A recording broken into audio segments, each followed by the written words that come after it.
Hello, everyone. I hope you can hear me. I'm a brand new teacher. I'm a first-year teacher. I recently received my master's degree in secondary ed. However, my paycheck still sucks. I didn't realize, and it's not until now that I realized that my previous 2 jobs, I took home more money than I do now. I was a cashier at a grocery store in Mililani, so I know a lot of Mililani people. And even then, I had bigger paychecks than I do now. My last job, I was an academic advisor at a college, and I still brought home more money than I do now. And it's sad that I'm 30-something years old, and my mom, who is a seamstress at a local hotel, has to send me money to help survive. So she sends me several $100s a month to help pay the bills because she knows that my paycheck is nowhere near it should be. And so it's sad. She tells me all the time that the housekeepers get paid more than we do. They take home more than I do because of their overtime, you know, and so and they have free medical. So that's sad. That's my story. Thank you.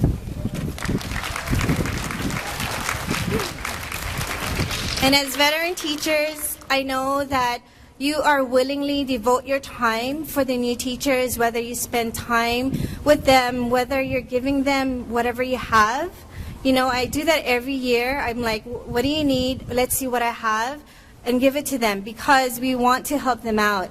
And that's the sad part because if we don't get teachers in and they stay in, then what is there for education? And again, I do want to thank those veteran teachers who do seek out those new teachers and make them feel welcome, even with the situation. You know, we're here today, we're sharing our story, but yet we still love our job. Otherwise, we would not be standing here today. We would not have been going through traffic, picking up our little kids and getting here in time because that's exactly what I had to do. But we're here because we love our job. And we need to start speaking out. And again, this is why we're here.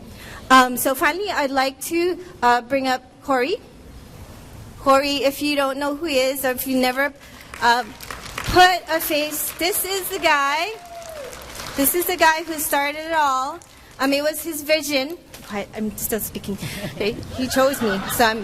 So he's the guy who put it all out there, the vision, the determination, the encouragement, and because Campbell teachers saw that, he would come to us and tell us his point of view, what he's thinking, and this is what we've become. You know, and it's an amazing feeling to be surrounded by passionate and sincere people who love their job. I don't know how many professions can say that when you're surrounded by people who truly want to make a difference in the lives of others. And you guys, and we all have the same passion. But this is Corey. I bow to you. Embarrass me. Yes.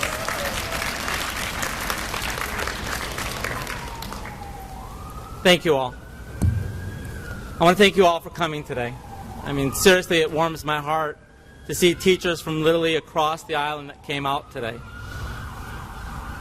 Recently, the governor asked the question. When he heard about our protests, he said, well, who's focusing on the kids? And I want to say to the governor, that is why we're here today, is because we care about the kids. That is why we became teachers, is because we care about the kids. So when the governor asked who's focusing on the kids, I want to say we are. Now, at Campbell High School, I used to teach in a room that got up to 95 degrees. You put 30 and 40 kids in that room after lunch, and it became an impossible situation in which to teach. If you took a child and you put them in a 95-degree car, they would arrest you. In Hawaii, we put 30 or 40 in that room, and we call that an education, and that's unfair.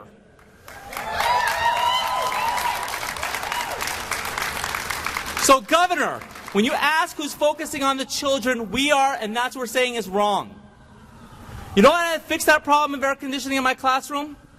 I had to buy the fans to put it in the room. There are teachers who spend thousands of dollars, you heard Hilda's story, out of their own pockets to pay for things. There are kids that come to our classrooms They haven't eaten. We provide the food. They don't have supplies. We provide the paper. So, Governor, when you say who's focusing on the children, it's the teachers that care, and we are bringing this up because we care about the children.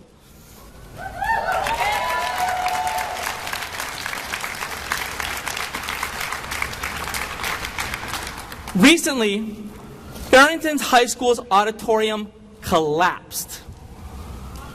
If that had been 2 hours later, there would have been 200 kids in that auditorium. And make no mistake, that auditorium had been on a repair list for years. There are many repairs in this state, and there's $100 million of backlogs of repairs at our schools. So I want to know, what is it going to take? Is it going to take dead children from a collapsing building before this building is willing to do something? We're here today to say, no, that's not. We need to start fixing our schools now to solve those problems so that that does not happen to our kids. And Governor, that is why we're here, because we are focused on the children.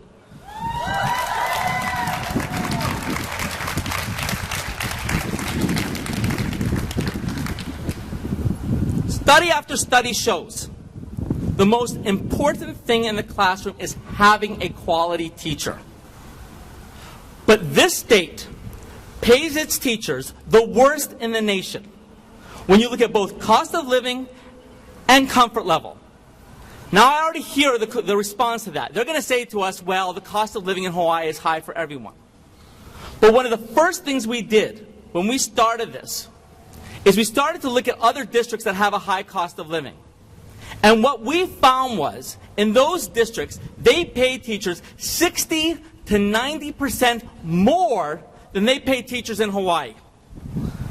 The average teacher in Hawaii, after cost of living, earns about $27,000 a year. This is not sustainable. Every year, because of these things, the conditions, the heat, the supplies, teachers leave. Teachers in Hawaii have the greatest turnover of any state in the nation.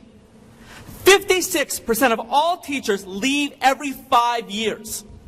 The numbers are so great.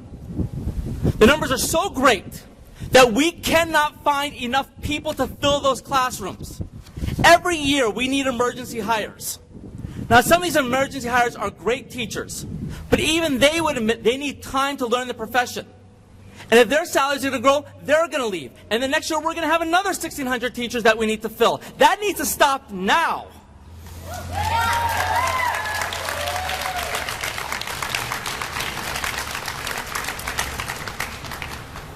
I want to see a day when every child in Hawaii has a quality teacher in the classroom, where we can guarantee that everyone, they can go there, they have a quality teacher, they have a quality education, and that's why we're here. Now, one of these legislators once said, I wish there was a magic word, and all of a sudden, poof, there'd be a whole bunch of money. And I want to say to them, there is a magic word. And that magic word that can solve all these problems is yes. We have a proposal. The proposal is called a Penny for Education Act. This would raise the general excise tax by 1 penny per dollar. This would bring in $500 million to solve all of these problems. You could fix our schools. You could put air conditioning in the rooms. You can make sure that teachers are reimbursed for their supplies, and that we finally pay teachers a living wage in Hawaii.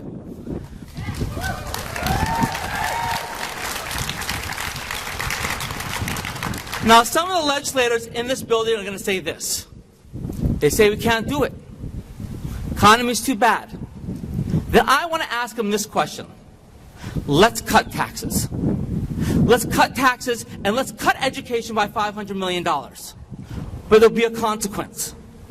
When you do that, our buildings will start falling down. Teachers in Hawaii will be the lowest paid in the nation, and they'll start leaving. There won't be enough supplies. And if this happened, Hawaii would be standing up, and they would be saying it's wrong. They would say this is not fair. And they would demand action. And Governor, that is why we're here today. We're saying it's enough. Governor, I hope you're listening.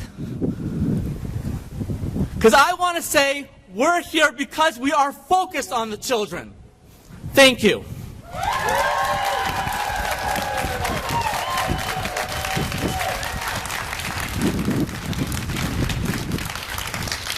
Scary.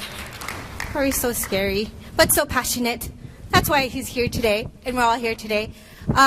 Tammy Jones over there, maybe you've seen her in the news. She just informed me that HSTA has put out, I guess, letter to everyone stating that the state will get back to us. Whatever we put out there will get back to us on the 22nd. Is that it? It was an email, so you should be receiving it, the same email. Okay, so it was sent 10 minutes ago. Ironically, we're here, and it was done 10 minutes ago, I guess. So that was the message, that they'll get back to us on the 22nd. So thanks, Corey, for that. But before we go out up there, and I'll give you final instructions of how we're going to do this, let's do one more chant just before we get over there. When I say education under attack, what do? You say stand up, fight back. Okay? Education under attack, what do? Education under attack, what do? Education under attack, what do? Education under attack, what do? Education under attack, what do? Okay, ladies and gentlemen, let's go and fight back. So this is what we want you guys to do. Teachers, please sign up with Danny. Danny, please raise your hand. He's all the way over there. And Tracy, where's Tracy? Over there.